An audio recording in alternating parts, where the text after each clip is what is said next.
Nos últimos 12 anos, tornaram-se frequentes nos noticiários reportagens sobre embarcações superlotadas chegando à Europa pelo mar Mediterrâneo.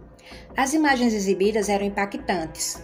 Essa ocorrência teve início com as manifestações da Primavera Árabe, em que grande número de pessoas, que muitas vezes movidas pela necessidade de escapar das dificuldades econômicas, conflitos militares e políticos e perseguições a minorias étnicas e religiosas em países do continente africano ou do Médio Oriente. Essas pessoas procuravam no desespero encontrar uma saída, um refúgio, e foi o continente europeu que surgiu como lugar a se alcançar. Assim, partiam na direção dos fluxos migratórios rumo à Europa, a partir da Líbia, na rota do Mediterrâneo, com desembarque na ilha italiana da Sicília, mais precisamente em Lampedusa.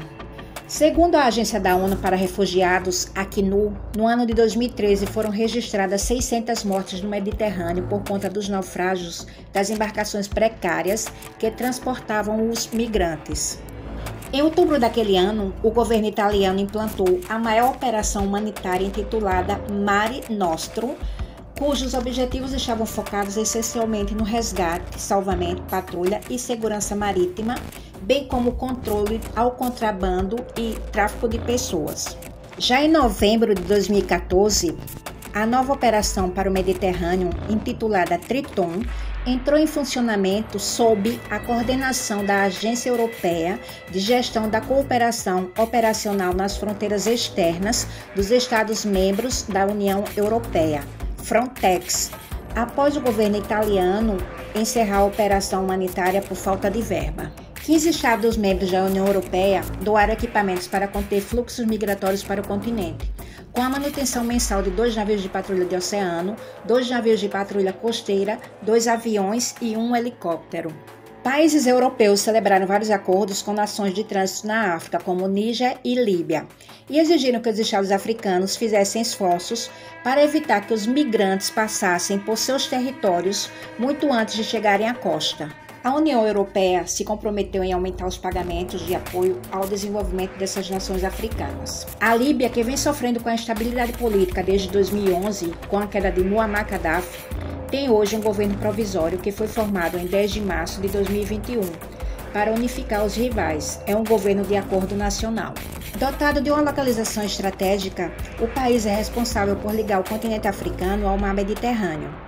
Um acordo bilateral com a União Europeia, que treinou, equipou e financiou a guarda costeira do país para ser responsável por capturar barcos e navios com refugiados que tentam cruzar o mar Mediterrâneo, sendo retidos em águas líbias. Entretanto, a Líbia não possui uma legislação de procedimento acerca do refúgio. Portanto, aqueles que teriam direito à proteção internacional em um país signatário da Convenção de 1951 ou do Protocolo de 1967 são capturados e encaminhados para centros de detenção de migrantes, que são abarrotados de pessoas com o dobro da sua capacidade, com mais de 120 pessoas dividindo apenas um banheiro, um ambiente completamente insalubre e desumano. Esses centros já receberam diversas denúncias de violações acerca dos direitos humanos. Desse modo, o refugiado acaba deixando tudo para trás, sendo capturado por um país que não lhe oferece a possibilidade real de proteção internacional. Com a rigidez na captura dos migrantes pela Líbia, a Rota do Atlântico, que é considerada uma das mais mortais do planeta, passa a ser uma alternativa, principalmente para as pessoas de origem da África subsaariana, que embarcam clandestinamente no Atlântico, a partir do Marrocos, em direção às Ilhas Canárias, na Espanha. Os migrantes, na grande maioria pessoas jovens, iniciam a viagem exaustiva por via terrestre, sendo essa a primeira parte de uma longa jornada até chegar na região costeira, onde embarcarão rumo à Europa por via marítima. Muitos deles chegam a atravessar mais de 8 países. Nem todos que iniciam a viagem chegarão ao destino final, ou perdem a vida tirada por alguém, ou desaparecem ao longo do percurso. Quem consegue escapar de todos os desafios impostos no percurso terrestre, segue para o desafio de sobreviver às adversidades do mar revolto. Esses migrantes são seres invisíveis que enfrentam frio, fome, sede, calor e chuvas torrenciais. A perda de peso e a desidratação são inevitáveis. Noites ao relento, acampamentos clandestinos, doenças como malária e diarreia são corriqueiras e letais, pois a água disponível está sempre contaminada. Os contrabandistas costumam pingar gasolina dentro da água para que as pessoas não possam se hidratar. Estão sujeitos também a ataques de animais selvagens, afogamentos e o desenvolvimento de transtornos mentais que acometem alguns. Ao sair dos seus países, os migrantes africanos tornam-se migrantes ilegais, sem a documentação e os vistos que são exigidos ao longo do trajeto.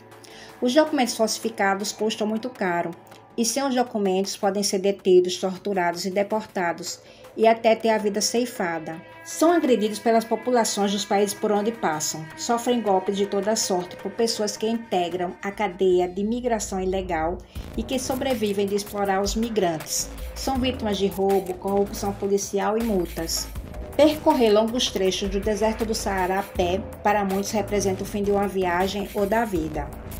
Veículos despedaçados fazem parte da rede de transporte ilegal e o valor cobrado é bem alto. As pessoas se sujeitam a viajar escondidas nos bagageiros dos carros, nos trens descarrilados, nas carrocerias de caminhão e em ônibus superlotados, nos quais são comuns as mortes provocadas por acidentes ou por asfixia ou por briga entre etnias rivais. Os episódios de pânico coletivo é algo bem corriqueiro. No desespero, muitos se jogam pelas janelas dos ônibus que vão deixando um rastro de corpos espalhados pelo caminho, que devem ser recolhidos pelos próprios viajantes para que a polícia não rastreie os veículos. É comum, em alguns lugares do deserto do Saara, encontrar alguns cemitérios a céu aberto. Resistir às condições desfavoráveis, deixando para trás companheiros de uma extensa jornada que foram caindo ao longo do caminho e finalmente conseguir alcançar o Atlântico, é preciso ainda pagar um valor alto para enfim embarcar em canoas, botes ou barcos bem precários que em algumas situações são reparadas pelos próprios migrantes. É comum ninguém revelar sua nacionalidade. Os familiares dos que não finalizaram a viagem nunca saberão o que aconteceu com seu parente. A única alternativa de sobrevivência desses migrantes do entre-lugar é de se tornar um indivíduo fora da lei, passando a explorar outros viajantes, integrando uma grande e complexa rede de imigração ilegal, onde roubam, traficam seres humanos, aliciam pessoas, falsificam documentos, cometem golpes e, por fim, ingressam em grupos de guerrilheiros nos países pelos quais vão passando. As crianças cujos pais morreram ou desapareceram fazem parte desse enorme contingente de deslocados, tornam-se vítimas dos traficantes de seres humanos e acabam sendo escravizados. Segundo a Organização Internacional para a Imigração da ONU, cerca de 543 migrantes morreram ou desapareceram na jornada marítima. No ano de 2022, houve 45 naufrágios. A Organização Internacional reconhece que o número pode ser bem maior, em função dos dados que são escassos ou incompletos. Sobreviver a toda essa brutalidade experimentada na travessia de terras africanas e pelas condições de um mar agitado, representa respirar um pouco mais aliviado, na expectativa de uma nova vida em terra estranha, de cultura diferente e geralmente sendo hostilizado pelos nacionais europeus. Qual seria a solução ideal para resolver essa triste situação? Deixe aí sua opinião nos comentários. Por hoje é só. Um grande abraço e até a próxima!